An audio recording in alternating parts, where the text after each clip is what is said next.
Hello guys, welcome back to another video. तो guys, Newgen software की financial year 2023 की first quarterly result out हो चुकी है। तो गाइस, इस वीडियो में हम लोग यही देखेंगे कि कंपनी ने जून क्वार्टर में कैसी परफॉर्म की है, क्या क्या पॉइंट्स इंप्रूव हुई है एंड कहाँ कहाँ पे कंपनी ने रिटोरिएट की है, और कंपनी के फंडामेंटल्स भी चेक करेंगे और देखेंगे कि क्या यह कंपनी पैसे लगाने लायक है या नहीं। उसके साथ साथ हम लोग कंपनी के टेक्निकल्स के बारे में भी डिस्कस करेंगे। तो गाइस, बिना टाइम वेस्ट के कंपनी की फंडामेंटल एनालिसिस करते हुए वीडियो की शुरुआत करते हैं। तो गाइस, अगर इस कंपनी के बिजनेस के बारे में डिस्कस करें तो कंपनी की नेम से ही पता चल रहा है कि एक सॉफ्टवेयर कंपनी है। ये company both BSc and NSC में लिस्टेड है। और अगर इस कंपनी के कुछ इंपॉर्टेंट फिगर्स के बारे में डिस्कस करें तो 2473 करोड़ की है कंपनी की मार्केट कैप, ऑलमोस्ट 16 की पी है, 27% है कंपनी की आरओसी एंड 22.1% है कंपनी की return on equity. Last 6 months की रिटर्न नेगेटिव में जा चुकी है, नेगेटिव बाई 40.3%। एंड लास्ट 3 साल की जो सेल्स ग्रोथ है वो 8.79% के आसपास निकल के आ रही है। बुक वैल्यू से काफ़ी ऊपर ट्रेड कर रही है। डिविडेंड यील्ड 1.27% है एंड फेस वैल्यू 10 रुपये की है। अभी अगर इस कंपनी की जून क्वार्टरली की रिजल्ट के बारे में डिस्कस करें तो गाइज, जून 2022 की क्वार्टर की स्टैंडअलोन फाइनेंशियल रिजल्ट आप लोगों के सामने हैं। एंड यहाँ पे जितने भी सारे फिगर्स हैं वो सब लैक्स में दिया हुआ है, लेकिन डोंट वरी अबाउट इट, क्योंकि मैं हर एक फिगर्स को क्रोर्स में कन्वर्ट करने के बाद ही आप लोगों को बताऊंगा, ताकि आप लोगों को भी समझने में आसानी हो। तो जून 2022 के क्वार्टर में कंपनी ने 177.34 करोड़ की इनकम एंड 18.84 करोड़ की प्रॉफिट पोस्ट किया है। एंड ये है कंपनी की नेट प्रॉफिट, मतलब प्रॉफिट आफ्टर टैक्स। और अगर यही रिजल्ट जून 2021 की क्वार्टर से कंपेयर किया जाए तो जून 2021 की क्वार्टर में कंपनी ने अप्रॉक्सीमेटली 155 करोड़ की इनकम एंड 19.41 करोड़ की प्रॉफिट पोस्ट किया था। In terms of income company ने तो एक हेल्दी इनकम ग्रोथ दिखाई है, लेकिन अगर इन टर्म्स ऑफ प्रॉफिट देखा जाए तो due to high expenses growth of this company ने कम प्रॉफिट पोस्ट किया है इन जून 2022 की क्वार्टर कंपेयर टू जून 2021। यहाँ पे आप लोग देख सकते हो, मतलब कंपनी की जो इनकम ग्रोथ है उससे काफ़ी ज़्यादा कंपनी की एक्सपेंसेस ग्रोथ हुई है इन जून 2022 के क्वार्टर कंपेयर टू 2021। और अगर यही रिजल्ट लास्ट क्वार्टर मतलब मार्च 2022 की क्वार्टर से कंपेयर किया जाए तो कंपनी ने in terms of income and in terms of profit under perform किया है इन जून 2022 की क्वार्टर। एंड यहाँ पे अगर देखा जाए तो कंपनी ने जून 2022 की क्वार्टर में कम इनकम जनरेट किया है कंपेयर टू मार्च 2022 की क्वार्टर, लेकिन अगर एक्सपेंसेस देखा जाए तो वो जून 2022 के क्वार्टर में ज़्यादा निकल के आई है कंपेयर टू मार्च 2022। मतलब कंपनी की जो एक्सपेंसेस है वो बहुत ही ज़्यादा बढ़ गई है इन जून 2022 की क्वार्टर। तो ओवरऑल जो कंपनी की रिजल्ट निकल के आ रही है जून क्वार्टरली की, वो slightly on the weaker side ही निकल के आ रही है। सिर्फ और सिर्फ ईयर ऑन ईयर बेसिस पे कंपनी ने एक ही पॉजिटिव ग्रोथ दिखाई है, वो है कंपनी की इनकम ग्रोथ। बाकी सब ग्रोथ कंपनी की नेगेटिव में है।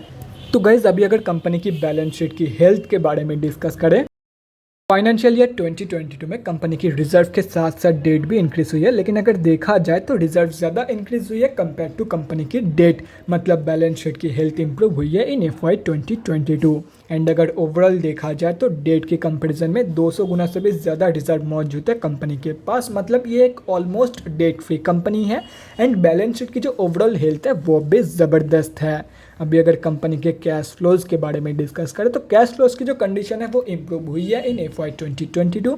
फाइनेंशियल ईयर 2021 में कंपनी के पास नेगेटिव 29 करोड़ की कैश फ्लोज मौजूद थी, जो कि अभी इम्प्रूव होकर पॉजिटिव में आ चुकी है। एंड अभी कंपनी के पास पॉजिटिव 25 करोड़ की कैश फ्लोज मौजूद है।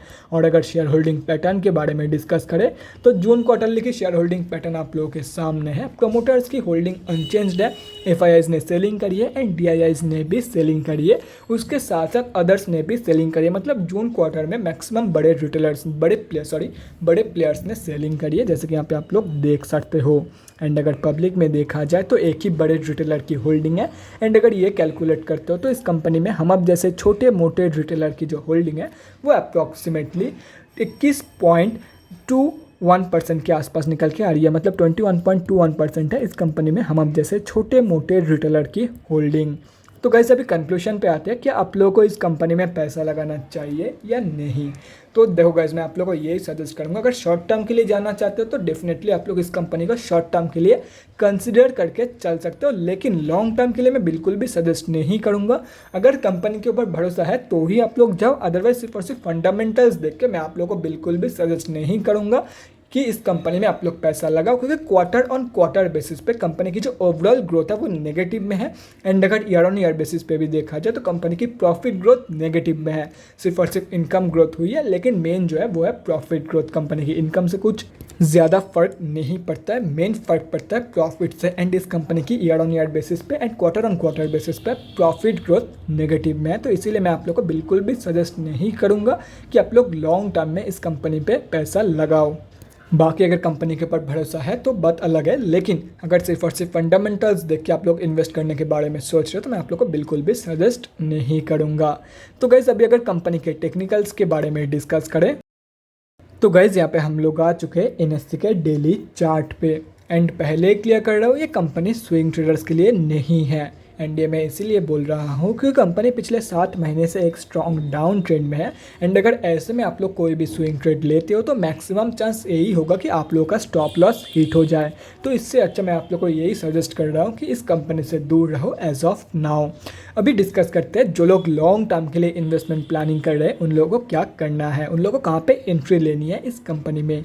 तो देखो गाइस यहाँ पे आप लोग देख सकते हो पिछले 2 दिनों में ज़बरदस्त सेलिंग हुई है इस कंपनी में। तो ऐसे में कंपनी में और भी ज़्यादा सेलिंग हो सकती है। तो मुझे लग रहा है ये कंपनी आप लोग को 250 से 200 रुपये के रेंज पे मिल जाएगा। अगर ऐसे ही चलती रही तो आप लोग डेफिनेटली इस कंपनी में 250 या तो फिर एटलीस्ट 300 रुपये के नीचे इस कंपनी में एंट्री प्लान कर सकते हैं। एंड मुझे यही लग रहा है विद इन अ मंथ और 2 ये कंपनी आप लोग को 200 से 250 रुपये के रेंज पे मिल जाएगा। एंड इसी मंथ के अंदर अंदर ये कंपनी ये वाला जो लो है, ये वाला लास्ट जो 52 वीक लो है, ये भी तोड़ सकती है। तो मैं आप लोग को यही बोलूँगा अभी एंट्री मत लो, कुछ दिन और वेट कर लो, आप लोगों को बहुत ही बढ़िया प्राइस पॉइंट पे ये कंपनी मिल जाएगा।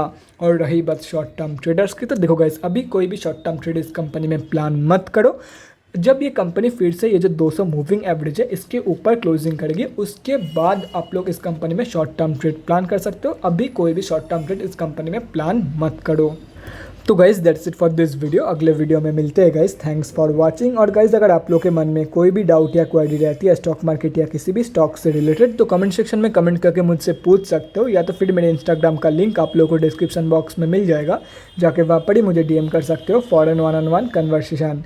Thanks again for watching guys. Bye guys and definitely guys stay safe.